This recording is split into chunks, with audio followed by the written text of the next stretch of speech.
ನೋಡಿ, ಮಾವಿನಕಾಯಿ ಅಂದರೆ ಯಾರಿಗೆಲ್ಲ ಇಷ್ಟ ಆಗಲ್ಲ ಅಲ್ವಾ? ಆದರೆ ಮಾವಿನಕಾಯಿ ಚಿತ್ರಾನ್ನ ಇನ್ನೂ ಸಖತ್ತಾಗಿ ಆಗುತ್ತೆ ಅಂತ ಹೇಳ್ತಾ ಇದ್ದೀನಿ. ಹಾಯ್, ಎಲ್ಲರಿಗೂ ನಮಸ್ಕಾರ. ಹೇಗಿದ್ದೀರಿ? ಚೆನ್ನಾಗಿದ್ದೀರಾ? ನಾನು ಕೂಡ ಚೆನ್ನಾಗಿದ್ದೀನಿ, ನೀವು ಚೆನ್ನಾಗಿದ್ದೀರಾ ಅಂದ್ಕೊಂಡಿದ್ದೀನಿ. ಬನ್ನಿ ಮತ್ತು ಮಾವಿನಕಾಯಿ ಚಿತ್ರಾನ್ನ ಮಾಡೋದು ಹೇಗೆ ಅಂತ ತೋರಿಸ್ಕೊಡ್ತಾ ಇದ್ದೀನಿ. ಇಲ್ಲಿ ನೋಡಿರಿ, ನಾನು ಸಣ್ಣದಾಗಿರುವಂಥ ಮಾವಿನಕಾಯಿನ, ಹುಳಿ ಮಾವಿನಕಾಯಿನ ಈ ಥರ ತುರಿದ್ಬಿಟ್ಟು ಇಟ್ಕೊಂಡಿದ್ದೀನಿ. ಯಾಕಂದರೆ ಹುಳಿ ಜಾಸ್ತಿ ಆಗುತ್ತೆ ಅಂಥೇಳಿ ಸ್ವಲ್ಪ ತೊಗೊಂಡಿದ್ದೀನಿ. ನಿಮ್ಗೆ ಎಷ್ಟು ಬೇಕಾಗುತ್ತೋ ಅಷ್ಟು ತೊಗೋಬೋದು. ಇದನ್ನು ನೀರು ಬಸ್ದು ಇಟ್ಕೊಳ್ಳಿ ಮತ್ತು ಸೈಡಿಗೆ ಅನ್ನನ ಮಾಡಿಟ್ಕೋಬೇಕು. ಈಗ ಇನ್ನೊಂದು ಬಾಣಲೆಯಲ್ಲಿ ನಾನು ಸ್ವಲ್ಪ ಎಣ್ಣೆನ ಕಾಯಕ್ಕೆ ಇಟ್ಟಿದ್ದೀನಿ. ಅದಕ್ಕೆ ಮೊದಲಿಗೆ ನಾವು ಶೇಂಗಾ ಕಾಳನ್ನು ಹಾಕ್ಕೊಂಡು ಫ್ರೈ ಮಾಡ್ಕೋಬೇಕು. ಸ್ವಲ್ಪ ಕೆಂಪಾಗೋವರೆಗೂ ನಾವು ಫ್ರೈ ಮಾಡಿಕೊಂಡ್ರೆ ಚೆನ್ನಾಗಾಗುತ್ತೆ. ನೀವು ಬೇಕಾದ್ರೆ ಕಡಲೆಬೇಳೆ, ಉದ್ದಿನಬೇಳೆ, ಹೆಸರುಬೇಳೆ ಎಲ್ಲ ಹಾಕ್ಬೋದು. ನಾನೇನು ಹಾಕಿಲ್ಲ, ಸಿಂಪಲ್ಲಾಗಿ ನಾನು ಶೇಂಗಾ ಕಾಳು. ಈಗ ಶೇಂಗಾ ಕಾಳು ನೋಡಿರಿ ಕೆಂಪಾಗಿದ್ವಲ್ಲ, ಸ್ವಲ್ಪ ಜೀರಿಗೆ ಮತ್ತು ಸಾಸಿವೆ ಕಾಳನ್ನು ಹಾಕ್ತಾಯಿದ್ದೀನಿ. ನೆಕ್ಸ್ಟು ಈರುಳ್ಳಿ ಹಾಕ್ತಾಯಿದ್ದೀನಿ. ಈರುಳ್ಳಿನ ನೀವು ಈ ಥರ ಉದ್ದನೆ ಕಟ್ ಮಾಡಿ ಹಾಕಬೇಕು. ತುಂಬ ಚೆನ್ನಾಗಾಗುತ್ತೆ ಮಾವಿನಕಾಯಿ ಚಿತ್ರಾನ್ನ.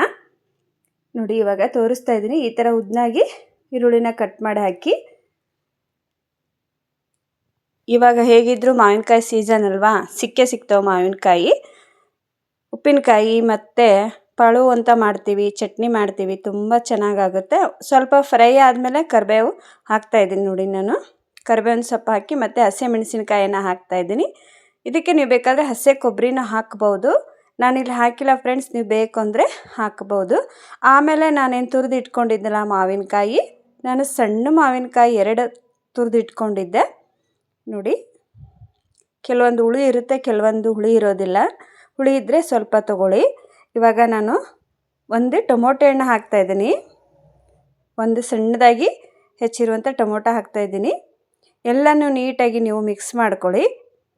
ಈ ಥರ ಮಿಕ್ಸ್ ಮಾಡಿಕೊಂಡು ಆಮೇಲೆ ಇದಕ್ಕೆ ತುರಿದಿಟ್ಕೊಂಡು ಇದ್ವಲ್ಲ, ಆವಾಗಲೇ ನಾವು ಮಾವಿನಕಾಯಿ ಅದನ್ನು ಹಾಕಬೇಕು.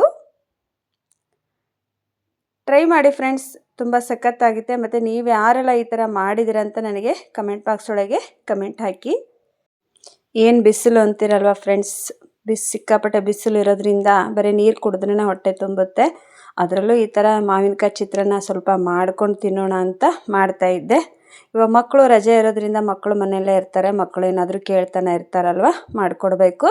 ಇವಾಗ ಸ್ವಲ್ಪ ಟರ್ಮರಿಕ್ ಅಂದರೆ ಅರಿಶಿನ ಪುಡಿನ ಹಾಕ್ತೀನಿ ಮತ್ತು ಸ್ವಲ್ಪ ಉಪ್ಪು ಹಾಕ್ತಾಯಿದ್ದೀನಿ. ಉಪ್ಪು ನೋಡಿ ಹಾಕ್ಕೊಳ್ಳಿ, ಯಾಕಂದರೆ ನಾವು ಅಲ್ಲಿ ಆಲ್ರೆಡಿ ಅನ್ನಕ್ಕೆ ಉಪ್ಪು ಹಾಕಿರ್ತೀವಲ್ವ, ಅದಕ್ಕೆ ನೋಡಿಬಿಟ್ಟು ಉಪ್ಪನ್ನು ಹಾಕಿ. ನೋಡಿ, ಇವಾಗ ಟರ್ಮರಿಕ್ ಪೌಡ್ರು ಮತ್ತು ಉಪ್ಪನ್ನು ಹಾಕಿ ನೀಟಾಗಿ ಎಲ್ಲ ಮಿಕ್ಸ್ ಮಾಡಿಕೊಂಡು ಒಂದು 5 ನಿಮಿಷ ಇದನ್ನು ಬೇಯಿಸ್ಕೊಳ್ಳೋಣ. ನೋಡಿ, ಟರ್ಮರಿಕ್ ಇಲ್ಲ ಅಂದರೆ ನೀವು ಸಾಂಬಾರು ಪುಡಿನಾದರೂ ಬೇಕಾದರೆ ಹಾಕ್ಬೋದು. ನಾನಿಲ್ಲಿ ಟರ್ಮರಿಕ್ ಅಂದರೆ ಅರಿಶಿನ ಪುಡಿನ ಹಾಕಿಬಿಟ್ಟು ತೋರಿಸ್ತಿದ್ದೀನಿ.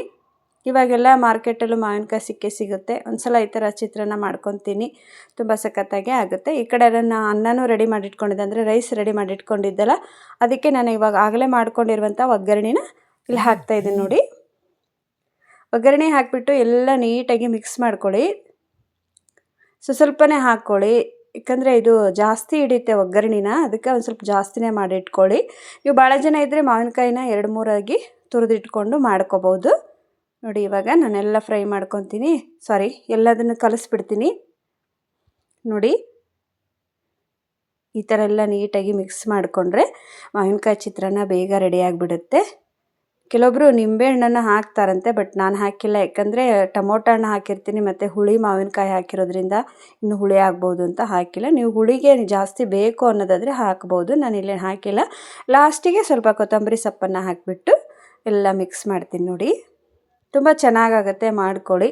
ನಾವೆಲ್ಲ ಸಣ್ಣವರಿದ್ದಾಗ ಹೋಗಿಬಿಟ್ಟು ಮಾವಿನಕಾಯಿ ಹರ್ಕೊಂಡು ಬಂದು ಪಳವ್ ಅಂತ ಮಾಡ್ಕೊತಿದ್ವಿ ಮತ್ತು ಅದನ್ನೆಲ್ಲ ತುರಿದ್ಬಿಟ್ಟು ಚಟ್ನಿ ಥರ ಮಾಡ್ಕೊಂಡು ತಿಂತಿದ್ವಿ.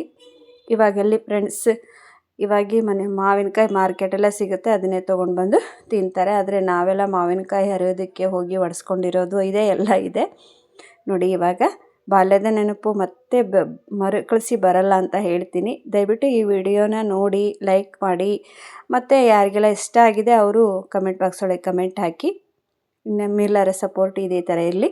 ಆ ಬನಶಂಕರಿ ಅಮ್ಮ ಎಲ್ಲರಿಗೂ ಒಳ್ಳೇದು ಮಾಡಲಿ ಅನ್ಕೊತ ನಾನು ವಿಡಿಯೋನ ಮುಗಿಸ್ತಾ ಇದ್ದೀನಿ. ವಿಡಿಯೋದಲ್ಲಿ ಏನಾದರೂ ತಪ್ಪಿದರೆ ಕ್ಷಮೆನೇ ಇರಲಿ ಅಂತಲೇ ಕೇಳ್ಕೊತೀನಿ. ಮತ್ತೆ ಸಿಗ್ತೀನಿ. ಎಲ್ಲರಿಗೂ ಧನ್ಯವಾದಗಳು.